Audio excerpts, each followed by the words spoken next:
Let us move to the first session for the day, plenary number 6. I kindly invite Dr. T. Gobi Shankar, consultant orthopedic surgeon, to chair the session.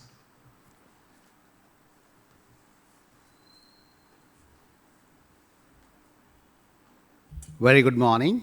I once again warmly welcome you all to the Day 3 academic sessions of Jaffna Medical Association.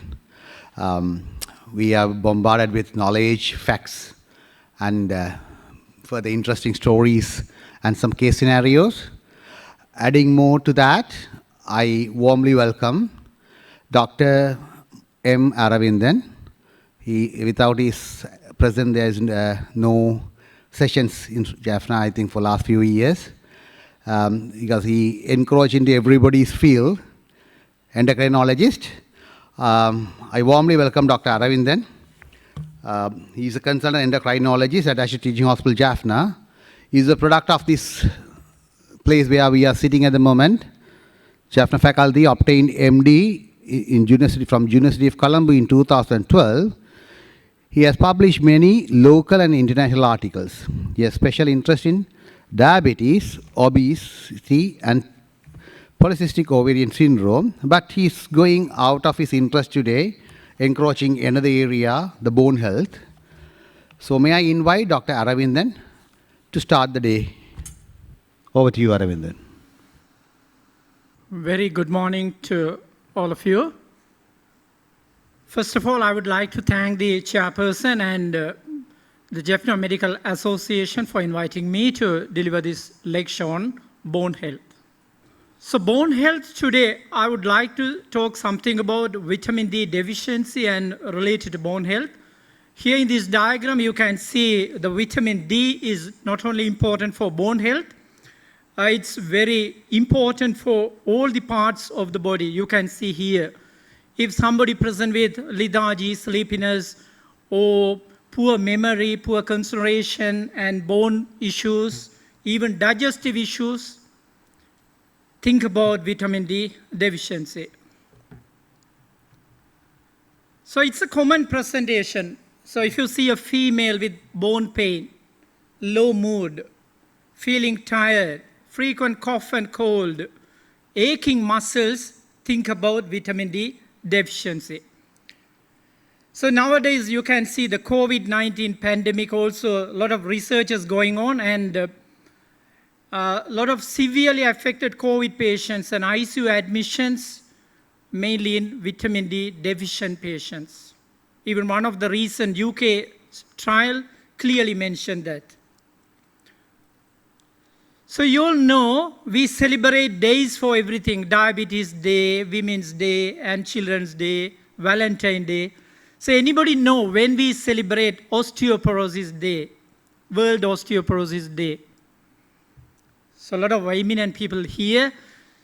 So October 20th is a World Osteoporosis Day. So in future, next year, with the collaboration of JME and orthopedic and rheumatology and other physicians support, we can celebrate Osteoporosis Day in Jaffna as well.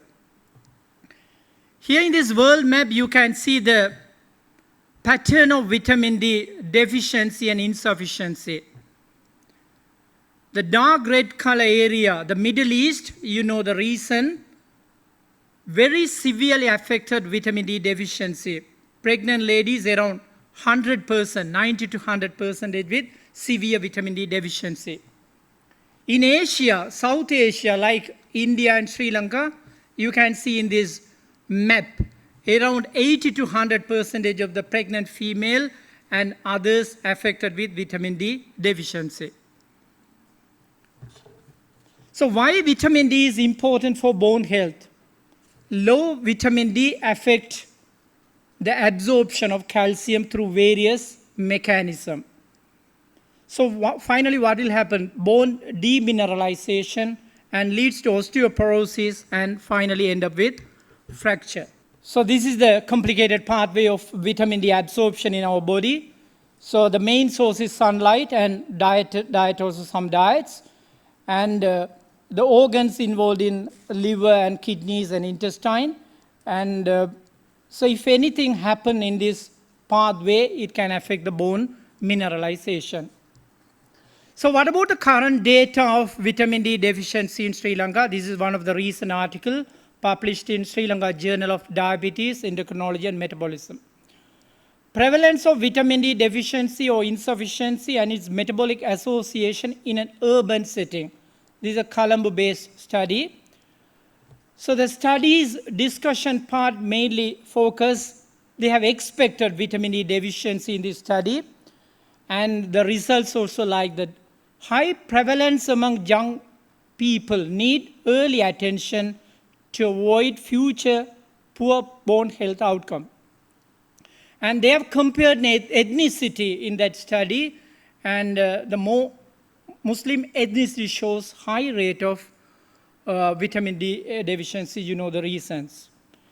And other important outcome is obesity. Obesity is an emerging health problem, especially in Western province and province like Northern province.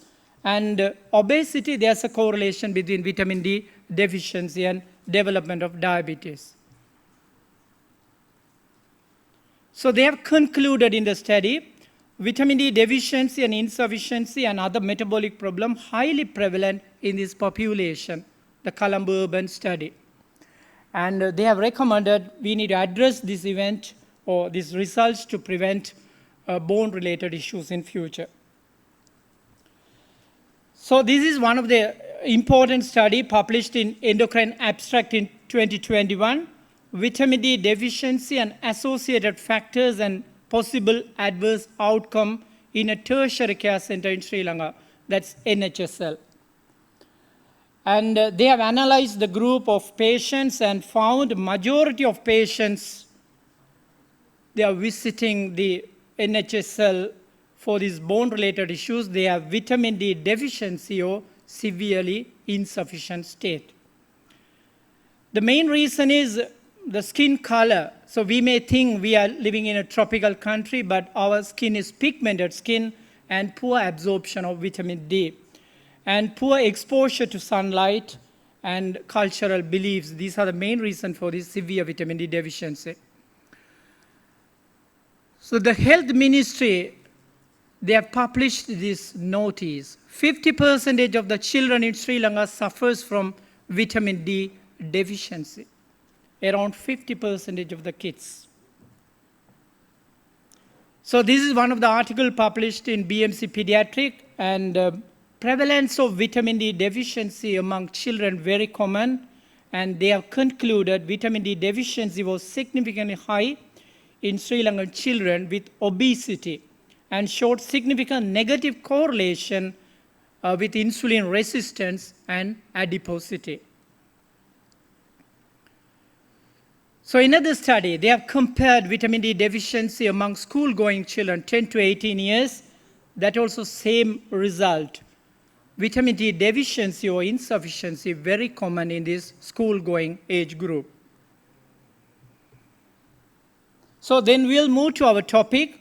Osteoporotic fractures is very common in adult and substantial cause for morbidity and mortality. Cost of healthcare service, for example, more than 2.3 billion pounds in UK and more than 30 billion US dollars spent for these osteoporosis related healthcare services. So the main role here, how to prevent osteoporotic fracture.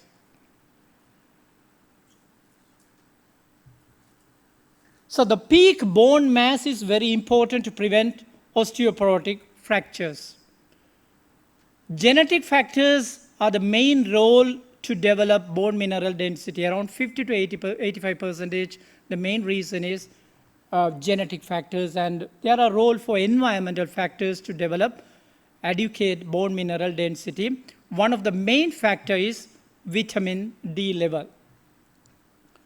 So usually in a person, peak bone mass attained by the age of 30 years, around third decade, and it mainly depends on genetics, physical activity, nutrition, and lifestyle factors. And vitamin D plays a main role in developing peak bone mass. in female, what's happening? After 40 years, the gradual decline in bone mineral density. So after menopause, post-menopausal 10 years, the main reason, the estrogen deficiency and gradual decline in bone mineral density. So that's why they develop more fractures. So there's a direct relationship between bone mineral density and fracture risk. So if somebody with reduced bone mineral density, high chance to develop fractures. Considerable healthcare cost and increased mortality, increased morbidity, and reduce the quality of life of patients. So as you all know, fracture incidence increase with age. So how to tackle this event? So we need to think about bone mineralization. How to improve the bone mineralization, how to improve the bone mineral density. So there's a one and only main reason to improve the mineralization is calcium and vitamin D and nutritional status and physical activity. So there are so many trials, they have compared vitamin D alone or vitamin D with calcium in bone mineral density. So here I have quoted few French trials. You can see the trial overview, comparison, and fracture reduction. The first trial, the vitamin D treatment, 32% reduction in all non-vertebral fractures and 43% reduction in hip fracture.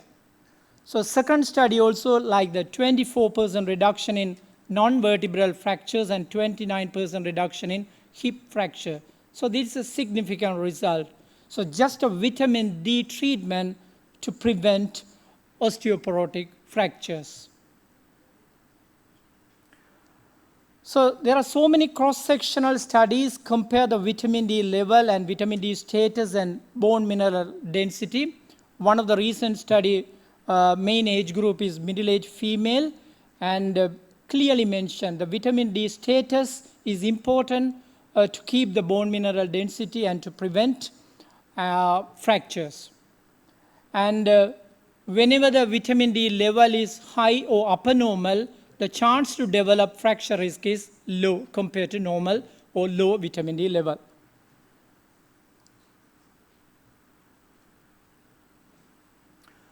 So we'll move to vitamin D and muscle strength. Is there any correlation between vitamin D and muscle strength? So many meta-analyses and reviews clearly mention falls were the biggest contributor for the fractures. And vitamin D deficiency is associated with muscle weakness and increased predisposition for falling. So if somebody with vitamin D deficiency reduce muscle strength, so chance to develop fall high, so chance to develop fracture is very high.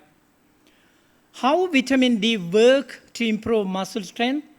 Vitamin D increase protein synthesis and cellular growth in muscle cells and increase the size and number of type 2 muscular fibers.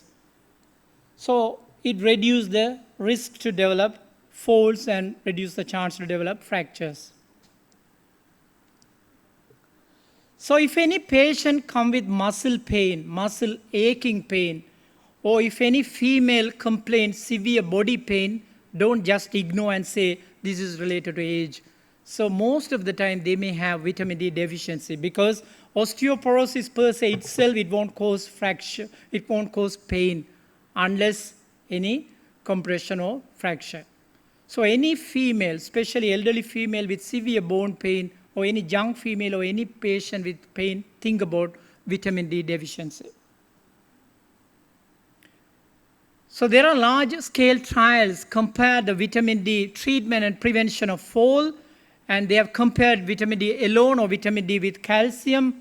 And one of the important studies, like 7 out of 9 studies, clearly mention vitamin D and calcium combination significant reduction in falls. So if significant reduction in fall, what will happen? Significant reduction in fracture.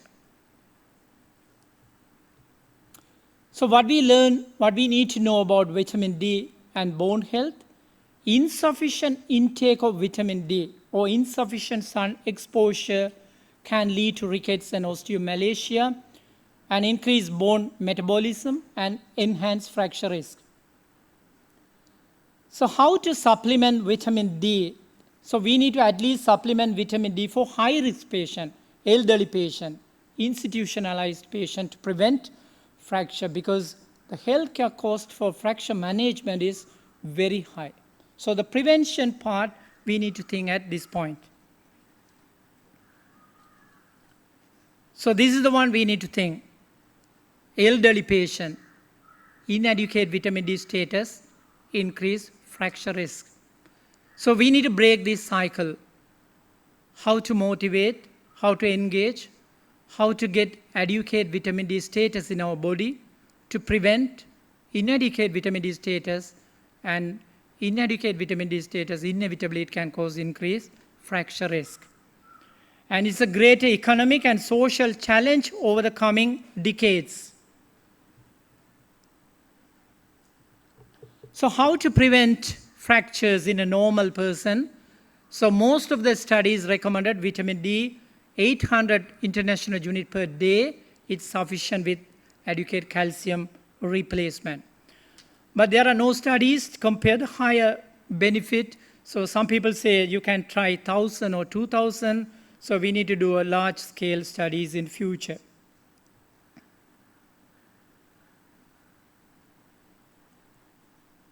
Here you can see the months and fracture risk. So you can see this is one of the UK study, winter period, because of the low vitamin D level and low UV light, hip fractures and wrist fractures and other fractures very high. So I don't know about the Sri Lankan or Jaffna experience about winter month and increased fracture risk. So we may do a study in future. How to check the vitamin D level in our patients? The best test is 25-hydroxy vitamin D level. So we can't order vitamin D because it's an expensive test. If any patient with bone disease, you think patient may improve with vitamin D treatment, we can order. Any patient with bone disease prior to specific treatment, or any patient with musculoskeletal symptom, you can attribute or you can think it's due to vitamin D deficiency, you can do it. But any patient with already diagnosed fracture or fragility fracture, you may do vitamin D level, but that is not mandatory, because most of our patients with fracture, they have vitamin D deficiency. We can do 25-hydroxy vitamin D level through the MRI lab, Colombo. It takes 1 month to receive the report. Outside, it costs around 6,000 to 10,000, and we can get the report 25-hydroxy vitamin D3 level. And oral vitamin D3 is the treatment of choice in vitamin D deficiency. And ergocalciferol, vitamin D3 is the main one, and sometimes vegetarian, you may try D2 as well. In market, there are so many vitamin D3 preparations available, and most of them non-vegetarian, animal in origin. If somebody vegetarian, you may consider some brands, vegetarian brands are available in the market. And vitamin D deficiency is very common. Even in Jaffna Hospital, we have done some studies, and most of the doctors, healthcare workers with severe vitamin D deficiency. Even consultants dealing with bone, they have severe vitamin D deficiency, I want to say at this point. Less than 10, very severe vitamin D deficiency. So when you need to think about rapid correction of vitamin D deficiency, for example, symptomatic disease, or if a patient waiting for anti-resorptive treatment, for example, if you want to start anti-resorptive treatment like zoledronic acid for a patient or alendronate, better to correct the vitamin D status before giving zoledronic acid, because there's a condition called hungry bone disease. Patient may develop severe pain. So rapid correction, if patient's vitamin D is very low, severe deficiency, there's a regime called loading regime. You can give mega dose, around 300,000 international unit vitamin D, you can give in separate weekly or 6 to 10 weeks. And then consider maintenance therapy. You need to give vitamin D 800 to 2000 international unit daily basis, up to 4000 international unit you can give. This loading regime or mega dose available in Osusala and other particular pharmacies, 200,000 international unit available, and you can give as IM injection or you can take it as oral. Because it's very sticky, you can't just take as oral, you need to mix with yogurt or any food juice and can take that mega dose. If less urgent, vitamin D is just low, you can consider oral maintenance therapy like vitamin D 1000 unit or 2000 international unit daily. So if any compliance issues, there are preparation called 5000 international unit weekly, you can try. And there are oral chewable preparation, 60,000 preparations available in the market. You may try that also for our patients. So these are complicated how to treat vitamin D deficiency. So these are the key points I want to stress here. Measurement of serum 25-hydroxy vitamin D3 is a crucial role in managing vitamin D deficiency. If less than 30 nanomole per liter, we say deficient. If 30 to 50 is insufficient, and more than 50 is sufficient. There are different units available. In some units, less than 10 is deficient, 10 to 30 is insufficient, more than 30 is sufficient. So we need to look what is the unit, nanomole or other unit. Oral vitamin D3 is the treatment of choice for vitamin D deficiency. And if you want rapid vitamin D deficiency correction, consider loading dose or mega dose. And vitamin D therapy with loading dose recommended for urgent patients awaiting any anti-resorptive treatment.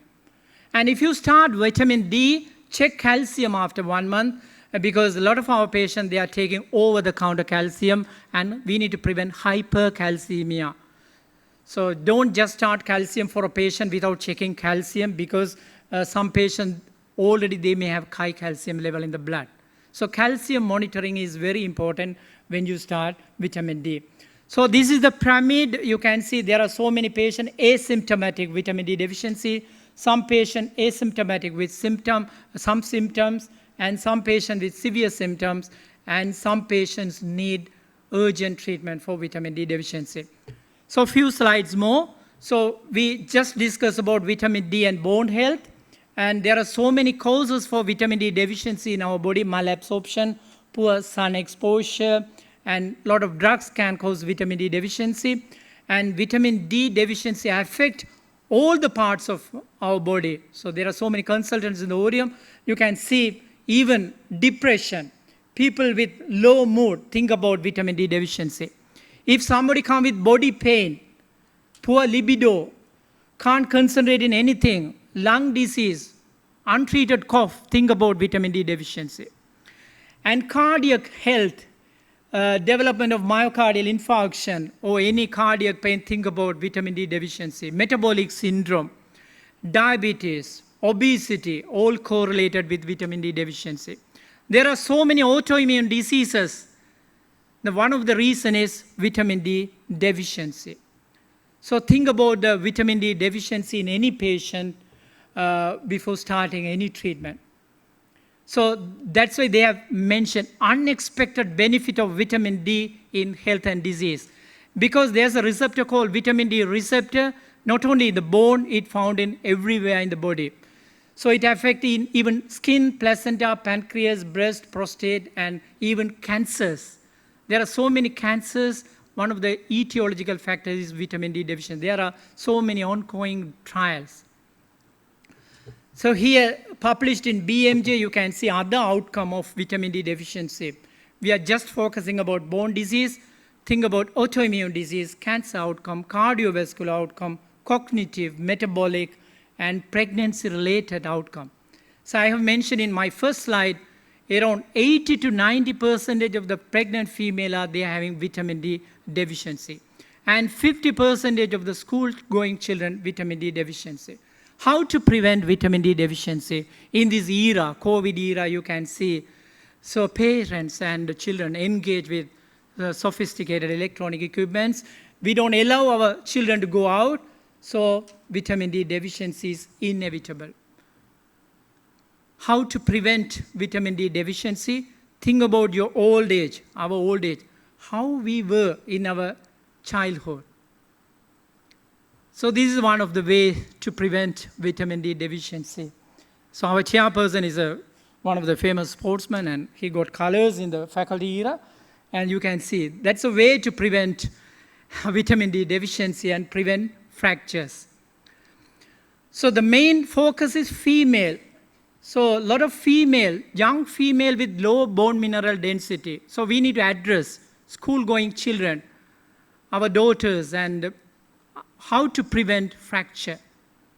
Life cycle approach is important from childhood. Baby girl, school-going girl, adolescent girl, married girl, elderly female. Always think about how to improve their bone mineral density and how to prevent fractures. So that's the take-home message for today's lecture. I would like to thank the Jaffna Medical Association for giving me this opportunity to give talk about osteoporosis and bone health.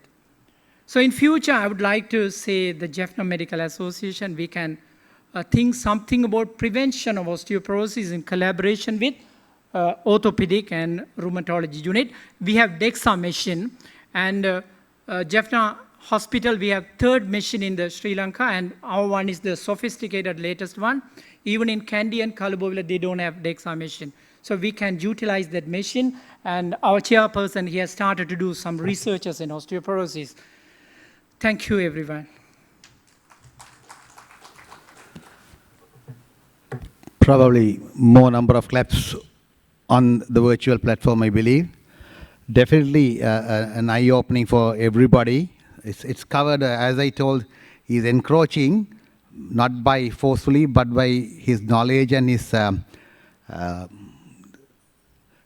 depth of knowledge in the field, so that the vitamin deficiency, his talk has proved why is he encroaching into others' field as well. It's a great talk. So most important thing is beyond bones. So not only the bone, beyond bones. So it's a great fresh start for the morning, and many thanks for keeping up the time.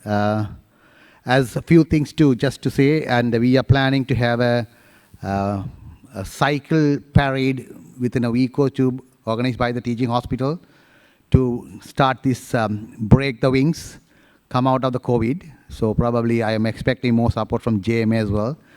The president never says no to anything, so I know that. And yes, we also have just started a prospective randomized control trial about the 3F, that is fall, fragility, and fractures, correlating with the vitamin D and the comorbidity, especially hypertension.